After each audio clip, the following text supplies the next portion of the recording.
North south বিশ্ববিদ্যালয়ে ভর্তি পরীক্ষা দিলেন উপদেষ্টা আসিফ মাহমুদ সজীব ভুঁইয়া। বেসরকারি বিশ্ববিদ্যালয় নর্থ সাউথ ইউনিভার্সিটির executive masters in policy and governance প্রোগ্রামে স্নাতকোত্তর করার জন্য ভর্তি পরীক্ষায় অংশ নিয়েছেন স্থানীয় সরকার মন্ত্রণালয় এবং যুব ও ক্রীড়া মন্ত্রণালয়ের উপদেষ্টা আসিফ মাহমুদ সজীব ভুঁইয়া।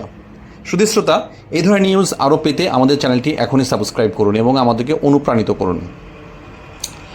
আজ শুক্রবার সকাল থেকে দুপুর পর্যন্ত নর্থ সাউথের ক্যাম্পাসে সশরীরে হাজির হয়ে বিশ্ববিদ্যালয়ের school of humanities and social সায়েন্সের অধীনে পরিচালিত এ প্রোগ্রামে সামার সেশনের পরীক্ষায় অংশ নেন তিনি।